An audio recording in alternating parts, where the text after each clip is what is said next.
नमस्कार। उत्तराखंड की खबरों में आप सभी का स्वागत है। आपके साथ मैं हूं सचिन वर्मा। शुरुआत करते हैं देहरादून से। देहरादून में स्वर्गीय उमेश अग्रवाल की जयंती के अवसर पर मातृ पितृ भक्ति दिवस कार्यक्रम का आयोजन किया गया, जिसमें सीएम पुष्कर सिंह धामी ने मुख्य अतिथि के रूप में प्रतिभाग किया। इस मौके पर पार्टी कार्यकर्ताओं ने मुख्यमंत्री का भव्य स्वागत किया।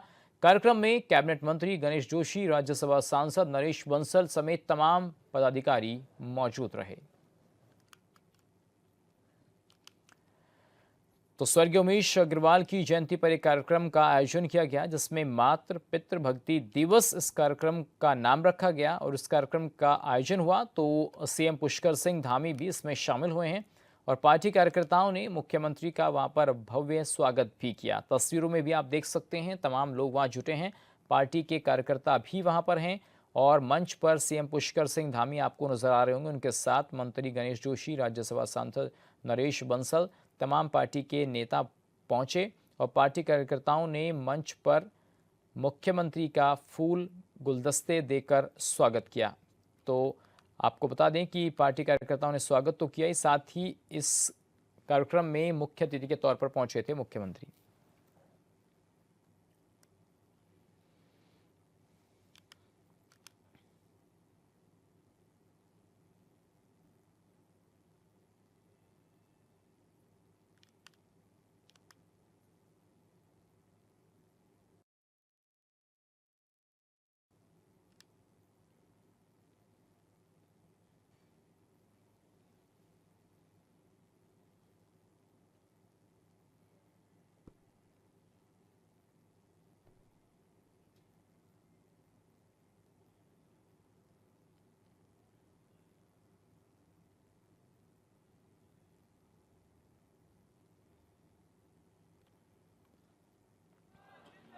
पुष्कर सिंह धामी जी जिंदाबाद। भारत माता की, भारत माता की। स्वर्गीय उमेश अग्रवाल जी की 66वीं जयंती पर आयोजित मातृ पितृ दिवस के इस कार्यक्रम में मंच पर आसीन अभी जिनको हम सब लोग सुन रहे थे, हमारे बहुत वरिष्ठ नेता और राज्यसभा के सांसद, राष्ट्रीय सह कोषाध्यक्ष आदरणीय नरेश बंसल जी, भारतीय जनता पार्टी के प्रदेश के महामंत्री संगठन आदरणीय अजय जी, कैंट विधानसभा की लोकप्रिय विधायक आदरणीय सविता कपूर जी, राजपुर विधानसभा के लोकप्रिय विधायक आदरणीय खजानदास जी, रायपुर विधानसभा के लोकप्रिय विधायक उमेश शर्मा काऊ जी, और आज इस कार्यक्रम का जिन्होंने संयोजन किया है भारतीय जनता पार्टी महानगर के अध्यक्ष श्री सिद्धार्थ अग्रवाल जी, भारतीय जनता पार्टी के प्रदेश महामंत्री श्री कुंदन परिहार जी, और मंच पर आसीन हमारे सभी पदाधिकारीगण, गजेंद्र सोलंकी जी अपना सुंदर काव्य पाठ करके चले गए हैं। यहाँ पर उपस्थित उमेश अग्रवाल जी के अनुज श्री दिनेश अग्रवाल जी, श्रीकांत शर्मा जी जो संचालन कर रहे हैं, और आज के इस कार्यक्रम में पधारे सभी हमारे बड़े बुजुर्ग, हमारी माताएं, बहनें, सभी हमारे युवा नौजवान साथी, पत्रकार मित्रों एवं छायाकार बंधुओं, मैं सबसे पहले तो देहरादून नगर भाजपा के पूर्व महानगर अध्यक्ष और अनेक पदों पर, अनेक दायित्वों पर जिन्होंने काम किया, व्यापार मंडल में भी काम किया इस दौरान भी, और गढ़वाल मंडल विकास निगम के अध्यक्ष के नाते भी उन्होंने राज्य को अपनी सेवाएं दी। संगठन के निष्ठावान सिपाही के रूप में उन्होंने काम किया। उनकी जयंती पर मैं उनको अपनी श्रद्धांजलि अर्पित करता हूं, और जिस प्रकार से उन्होंने अपना संपूर्ण जीवन समाज की सेवा में लगाया, और उनके बारे में अभी हमारे सभी पूर्व वक्ताओं ने बहुत विस्तार से यहाँ पर बताया है कि उन्होंने समाज को भी दिशा देने का काम किया, समाज में काम किया और भारतीय जनता पार्टी के लिए भी काम किया और अनेक महत्वपूर्ण दायित्वों पर काम करते हुए भारतीय जनता पार्टी के संगठन को भी बहुत मजबूती देने में अपनी महत्वपूर्ण भूमिका निभाई और जो भी दायित्व उनको दिया गया उन दायित्वों पर बड़ी निष्ठा के साथ, कुशलता के साथ उन्होंने काम किया और अपना सर्वोत्तम देने का काम किया और उसी के कारण से वो जहां विभिन्न जैसे गढ़वाल मंडल विक्रम जैसे अहम दायित्व पर भी उन्होंने काम किया, उसके अध्यक्ष के नाते भी काम किया और इसमें रहते हुए भी उन्होंने हमेशा अपने दायित्व को, समाज सेवा को, संगठन सेवा को हमेशा प्राथमिकता देने का काम किया और एक प्रखर व्यापारी नेता के रूप में पूरे राज्य में भी और देश में भी उनकी एक अलग पहचान थी और मुझे बहुत बार राज्य के अनेक क्षेत्रों में अलग अलग जगह पर व्यापारी हितों के लिए, उनके संगठन के लिए अक्सर मैं उनको प्रवास पर देखता था और लंबा प्रवास करते थे। उन्होंने प्रांतीय उद्योग व्यापार प्रतिनिधि मंडल के कार्यकारी अध्यक्ष के रूप में, दोनों उद्योग व्यापार मंडल के संरक्षक के रूप में और व्यापारियों की समस्याओं के समाधान के लिए, जैसा अभी आदरणीय नरेश जी ने कहा, सच में बहुत जीवटता के साथ और बहुत ऊंची आवाज में हमेशा जो है आवाज भी उनकी बुलंद करते थे और सरकार व व्यापारियों के बीच में एक समन्वय का काम भी करते थे, उनको जोड़ने का काम भी करते थे। एक सेतु के रूप में जो समस्याएं आती थी उन समस्याओं के समाधान के लिए भी सदैव प्रयत्नशील रहते थे और मुझे भी शुरुआत के कालखंड से जब से राज्य का गठन हुआ तब से उनका कई बार भेंट करने का अवसर मिलता था। उसके बाद धीरे धीरे जैसे जैसे समय बढ़ता गया हम लोग भी राजनीतिक क्षेत्र में जो पार्टी की जिम्मेदारी, समाज की जिम्मेदारी, जनता की जिम्मेदारी मिली, उसके नाते अक्सर उनसे मुझे भेंट होती थी और कई बार हम लोग बहुत सारे स्थानों पर साथ साथ हमने प्रवास भी किया और अपने जीवन के आखिरी दिनों से कुछ महीनों पूर्व, मैं कहूं लगभग साल भर पहले, एक दिन तो पूरे दिन भर उनके साथ मैंने हरिद्वार में एक आश्रम में पूरे दिन भर हमने जो है बातचीत करी और अनेक अनेक विषयों पर। ऐसा लगता नहीं था कि वो इतनी जल्दी हमारे बीच से चले जाएंगे, लेकिन क्योंकि समय की गति है, जो भी इस दुनिया में आया है उसको जाना है। जिस दिन व्यक्ति पैदा होता है उसी दिन उसकी आयु भी निश्चित हो जाती है, कितने दिन तक संसार में रहना है। लेकिन अगर वो अच्छे कर्म करता है, निष्ठा से, समर्पण से काम करता है, लोगों की भलाई करता है, मदद करता है, लोगों को कहीं ना कहीं किसी रूप में सहायता उसके द्वारा होती है, तो लोग उसको हमेशा याद करते हैं। और आज इतनी बड़ी संख्या में आप सब लोग यहां पर आए हैं, ये सच में ये एक प्रमाण है उनका कि उन्होंने लोगों के बीच में दिल से जुड़कर काम किया है। मन से सेवा करिए और मुझे अत्यंत संतोष और प्रसन्नता है कि आज सिद्धार्थ अग्रवाल भी अपने पूज्य पिताजी के उन्हीं संस्कारों को लेकर, मूल्यों को लेकर, सेवा भावनाओं को लेकर निरंतर काम कर रहे हैं। और सच में गणेश जोशी जी चले गए, ये बहुत अच्छी बात उन्होंने बोली। एक पिता के लिए सबसे अच्छा ये होता है कि जब उनका पुत्र अपने पिता से भी अच्छा काम करे, सबसे ज्यादा प्रसन्नता उसको होती है। और मैं भी जिस जिम्मेदारी में आज काम कर रहा हूं, उमेश भाई मुझे कह रहे थे कि बहुत जगह उन्होंने मुझे अलग अलग मौकों पर कहा कि आपको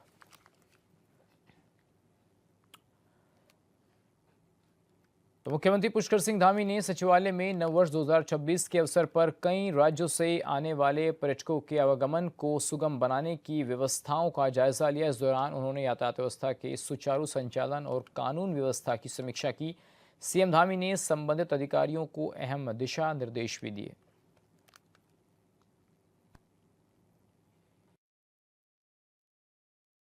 नए साल में हमारे राज्य के अंदर अनेक जो हमारे टूरिस्ट डेस्टिनेशन हैं और हमारे सभी प्रमुख शहर हैं, उन शहरों में बड़ी संख्या में पूरे देश भर के सैलानी आते हैं, पर्यटक आते हैं, टूरिस्ट आते हैं। उनकी सबकी सुरक्षा हमारी सर्वोच्च प्राथमिकता है।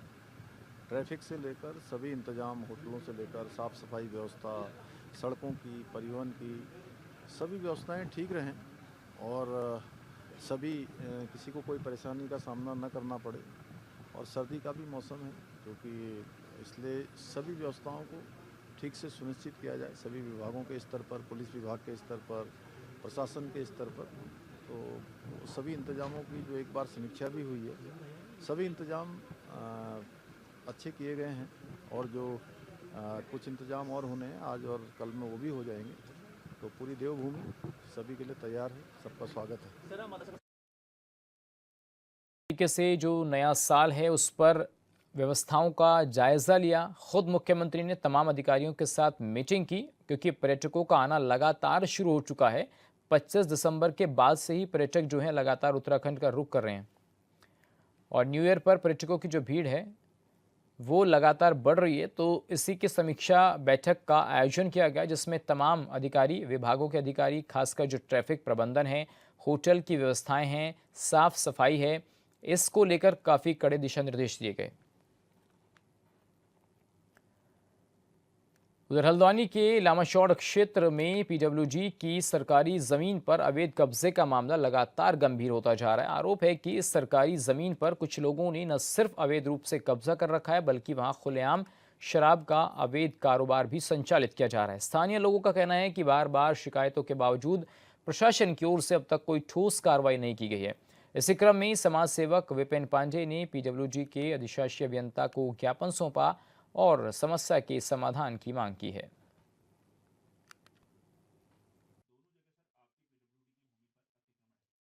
जो ज्ञापन देने का मुख्य उद्देश्य था, हमारा जो क्षेत्र है लामाचौड़, वो शिक्षा नगर के नाम से जाना जाता है, लेकिन उसी क्षेत्र में पीडब्ल्यूडी की जो सरकारी भूमि है, जो पीडब्ल्यूडी विभाग की भूमि है, उस भूमि पर लामाचौड़ क्षेत्र में कुछ अतिक्रमणकारियों द्वारा कब्जा किया गया है।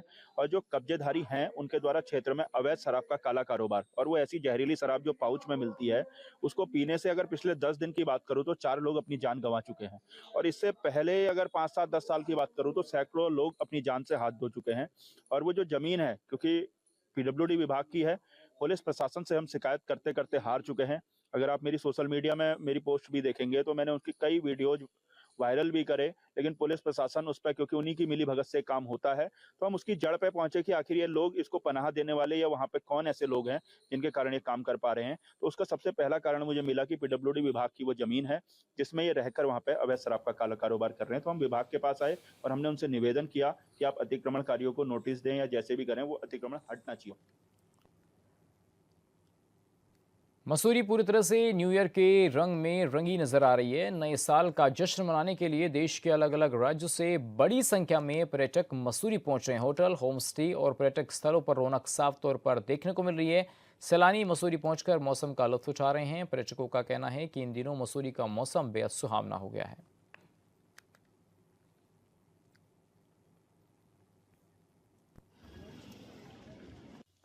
मसूरी के सभी होटलियर्स पूर्ण रूप से तैयार हैं जो ये नया साल का जश्न मनाने के लिए पर्यटक आने वाले हैं। जो स्टार प्रॉपर्टीज़ हैं उन्होंने पैकेज निकाले हुए हैं, 2 नाइट्स 3 डेज़ का, 3 नाइट्स 4 डेज़ का, बड़े अट्रैक्टिव पैकेज निकाल रखे हैं। और जो स्टार प्रॉपर्टीज़ हैं इन पे लगभग कहीं 70%, कहीं 80% बुकिंग बन चुकी हैं।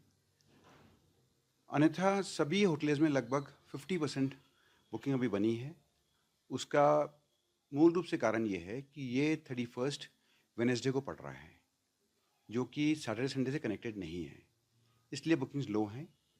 कुछ वॉक-इन्स भी आते हैं नए साल मनाने के लिए, तो हम उम्मीद कर रहे हैं कुछ बुकिंग्स में इजाफा होगा और लगभग 31 दिसंबर को हमारी 70% बुकिंग्स बन जाएंगी। बहुत ही खुशी का समय है। बड़े दिन 25 दिसंबर से लेकर 1 जनवरी नए साल के दिन तक मसूरी में पूरे राष्ट्र भर से, विश्व भर से पर्यटक आते हैं और इस बार पर्यटकों की जो आमद है, पर्यटक की जो गिनती है, वो काफ़ी अत्यधिक है। पर्यटक ना सिर्फ मसूरी में क्रिसमस का चाव देखने आ रहे हैं, पर्यटक नया साल मनाने आ रहे हैं, धूप का मज़ा लेने आ रहे हैं। जो धूप मैदानी क्षेत्रों जैसे पंजाब, दिल्ली, हरियाणा, यूपी से गायब है, वो धूप सिर्फ मसूरी में मिल रही है, हमारे शहर में मिल रही है। तो एक आनंद का समय है और मैं चाहूँगा और पर्यटक आए। इस समय होटल की जो ऑक्यूपेंसीज़ हैं वो बड़ी अच्छी है, 75-80% तक ऑक्यूपेंसी जा रही है होटल्स की। व्यवसायी खुश हैं, हमारे समस्त मजदूर भाई खुश हैं, हमारे रिक्शा चालक खुश हैं, टैक्सी चालक खुश हैं और मसूरी को अर्थव्यवस्था में एक नई मजबूती मिली है इस नए साल में, इस साल के अंत पे और नए साल की शुरुआत पे, और उम्मीद करूँगा कि ये मजबूती आने वाले 2026 के वर्ष से पूर्ण रूप से मिले। आपका पूरा नाम? मेरा नाम प्रदीप है। मैं हरियाणा बहादुरगढ़ से हूँ। नए साल के लिए मसूरी पहुंचे हैं, किस प्रकार से मनाने जा रहे हैं नए साल? क्या करेंगे नए साल को लेकर? क्या नया रेजोल्यूशन है? पहले तो मैं आने वाले नए वर्ष की सबको शुभकामनाएं देना चाहूँगा। साथ ही ये कहना चाहूँगा कि मसूरी में अलग-अलग एक्टिविटीज़ होती रहती हैं, जिनकी वजह से मैं लगातार 3 साल से आ रहा हूँ न्यू ईयर सेलिब्रेट करने के लिए। बहुत ही अच्छा माहौल मिलता है, क्राउड भी अच्छा मिलता है, तो इसीलिए मसूरी आना ज़्यादा पसंद करते हैं। यहाँ पे न्यू ईयर को लेके अलग-अलग एक्टिविटीज़ होती हैं, तो उनको एन्जॉय करने के लिए बेसिकली हम लोग यहाँ आते हैं। It's very clear and crisp, क्योंकि बहुत ज़्यादा है वहाँ पे, तो यहाँ पे obviously we are enjoying the weather, the sunny weather it's here. मेरा नाम नितिश, कहाँ से हैं आप? दिल्ली से सर। आप क्या कहेंगे वेदर के? मैं काफ़ी अच्छा है, काफ़ी क्लियर आसमान है। आपको अगर दिल्ली में ऐसा आसमान देखने को नहीं मिलता, लाइक स्टार्स एंड एवरीथिंग, यहाँ पे सब क्लियर है, हवा अच्छी है, पोल्यूशन फ्री है, तो मैं कहूँगा सभी को विंटर्स में आना चाहिए एंड विंटर लाइन देखनी चाहिए। They should all enjoy it. यहाँ मसूरी के अंदर बिल्कुल बिल्कुल, हम अभी 1 घंटे पहले यहाँ पे आए हैं and we have been to the market Chakrata. We'll heard about this winter carnival. That's why we are crossing. We are going to Delhi via Mussoorie from Chakrata. जो कुछ समय से हम देख रहे हैं, मतलब जगह सोशल मीडिया पे, कि बहुत ट्रैफिक है। उतना भी ट्रैफिक नहीं है, उतना भी क्राउडेड नहीं है, ठीक है। It's okay to come here. हाँ, यू कैन एंजॉय यार, ऐसा बहुत ज़्यादा भीड़ भाड़ नहीं है, इट्स पीसफुल। उधर हल्द्वानी के बनभूलपुरा में रेलवे की लगभग 29 से 30 एकड़ जमीन पर अतिक्रमण मामले में अब तक सुप्रीम कोर्ट का फैसला आया भी नहीं है कि दूसरे मामले ने प्रदेश की राजनीति को गर्म कर दिया है। ऋषिकेश में 2866 एकड़ भूमि को लेकर बवाल मचा हुआ है। जनता सड़कों पर प्रदर्शन कर रही है, नेता आरोपों की राजनीति।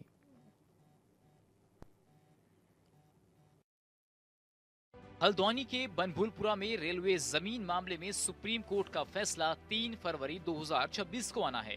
कोर्ट का फैसला क्या होगा ये तो वक्त के साथ पता चलेगा, लेकिन मौजूदा वक्त में ऋषिकेश में वन भूमि की नपाई को लेकर बवाल मचा हुआ है। 2 दिनों से यहाँ के लोगों में शासन प्रशासन के प्रति भारी आक्रोश है। बवाल के बाद ऋषिकेश पहुंचे कांग्रेस प्रदेश अध्यक्ष गणेश गोदियाल जनता के पास पहुंचे और उनकी समस्याओं को सुनने के बाद मीडिया को संबोधित किया, जिसमें उन्होंने सरकार की नीतियों को कटघरे में खड़ा कर दिया। कांग्रेस प्रदेश अध्यक्ष ने कहा कि ऋषिकेश की जनता ने बताया कि सरकार की तरफ से उनकी कोई मदद नहीं की जा रही है। सरकार मदद की बजाय उन्हें डराने का काम कर रही है और निर्दोष लोगों और पत्रकारों को जेल में भेजने का काम कर रही है। जिस प्रकार से माननीय सुप्रीम कोर्ट के आदेशानुसार बापूग्राम, मालवीय नगर, गीतानगर या जहाँ भी ये विभागीय कार्यवाही चल रही है, और निश्चित रूप से जैसे मैंने आपसे कहा ही था कि मैं मुख्यमंत्री से मिलने का समय मांग रहा हूँ, लेकिन धन्यवाद कर रहा हूँ माननीय मुख्यमंत्री जी का, उन्होंने हमें समय भी दिया और मैंने अपने उस विधानसभा क्षेत्र के अपने तमाम जो हमारे वहाँ के पार्षद हैं, हमारे पार्टी के वरिष्ठ जन हैं, सबके साथ मिलके अभी मुख्यमंत्री के आवास से ही मैं बात कर रहा हूँ कि उनके साथ बैठना हुआ, उनसे भेंट की। और बढ़िया बात यह है कि माननीय मुख्यमंत्री जी ने मेरे विषय के बाद अपने यहाँ पहले से ही PCSF को, यानी कि वन विभाग के जो चीफ हैं उनको बुला रखा था। उनके सामने हमने अपना विषय रखा और हमने साफ तौर पे कहा है कि जनता का उत्पीड़न नहीं होना चाहिए। हम माननीय सुप्रीम कोर्ट के आदेशों का सम्मान करते हैं, लेकिन जो गरीब लोग हैं, जो जिनको 50, 100 गज, 200 गज, जिन्होंने अपनी गाड़ी कमाई का पैसा उसमें लगाया, मकान बनाने की क्रिया में थे, अब उन्हीं के साथ भी यही हो जाए, सड़क पे आप जो है मुनारा लगा दें, अपना बोर्ड लगा दें, तो ये तो जनता के साथ जाति मानी जाएगी ना।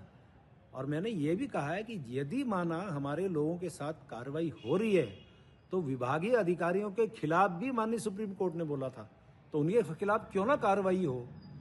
और इस प्रकार से जनता को राहत मिलनी चाहिए। वो कार्रवाई हो कब हो हमें नहीं पता, लेकिन हमारी जनता को राहत मिलनी चाहिए।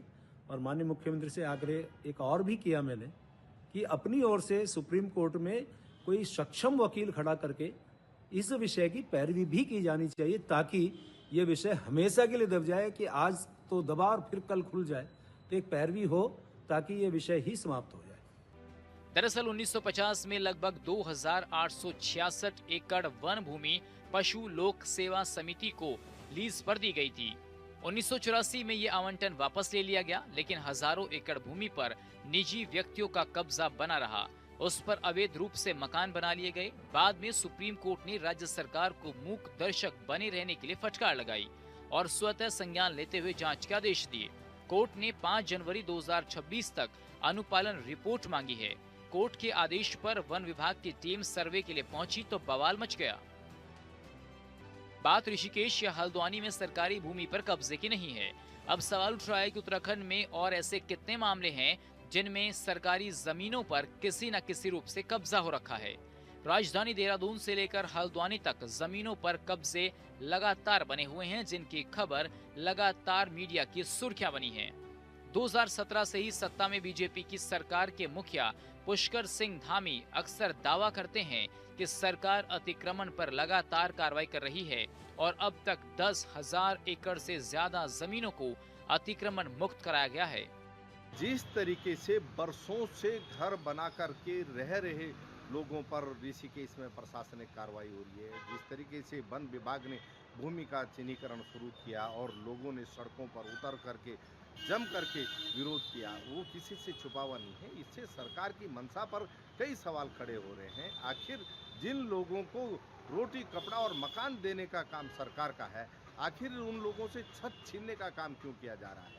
अगर सरकारी भूमि खाली कराना जरूरी है तो सरकार उन लोगों के पुनर्वास के लिए क्या योजना बना रही है? सरकार अगर लोगों को विश्वास में ले नहीं पा रही है, उनको एक सुरक्षित भविष्य के प्रति आश्वस्त नहीं कर पा रही है, तो विरोध होना स्वाभाविक है। और ये केवल ऋषिकेश में नहीं हो रहा है, हल्द्वानी में हम इस प्रकार की घटना देख चुके हैं। राजधानी देहरादून में आए दिन हम लोगों को उजाड़ने के लिए प्रशासनिक बुलडोजर चलता हुआ देखते हैं। आखिर ये सरकार लोगों के साथ करना क्या चाहती है, ये एक बड़ा सवाल है। आखिर लोगों का भविष्य क्या होगा, उनके बच्चे कैसे पढ़ेंगे, कैसे आगे बढ़ेंगे, कैसे उनको एक सुरक्षित घर मिलेगा, इस पर सरकार की कोई स्पष्ट नीति नहीं है। आखिर कहीं ना कहीं तो उन लोगों को रहना है, कहीं ना कहीं तो उनका भविष्य तय होना है। जब सरकार के पास पुनर्वास की कोई ठोस नीति नहीं है, इसी कारण लोगों के मन में आशंकाएं हैं और सरकार की अनुभवहीनता के कारण ये सारी समस्याएं खड़ी हो रही हैं। देखते हैं सरकार लोगों का उत्पीड़न करती है या उनको सुरक्षित भविष्य के प्रति आश्वस्त कर पाती है। हल्द्वानी के बनभूलपुरा में रेलवे की लगभग 29 से 30 बीघा रेलवे की भूमि पर ही 4,000 से ज्यादा की आबादी बसी है, जिसे हटाना सरकार के लिए बड़ी चुनौती है। ऊपर से अब ऋषिकेश का मामला सामने आया है और अब इन सब के बीच देहरादून में नदियों के किनारे भी अतिक्रमण का प्रकरण है। तो सवाल है कि क्या सरकार के लिए इन जगहों पर बसे लोगों को हटा पाना आसान नहीं है। बड़ी बात यह है कि दून में नदियों किनारे बसे अतिक्रमण का मामला हो या फिर ऋषिकेश और हल्द्वानी का मामला, ये सब कुछ हाई कोर्ट और सुप्रीम कोर्ट के आदेश से जुड़ा हुआ है। अब देखना होगा आने वाले वक्त में इस सब पर सरकार का क्या रुख रहता है। Bureau report HNN news.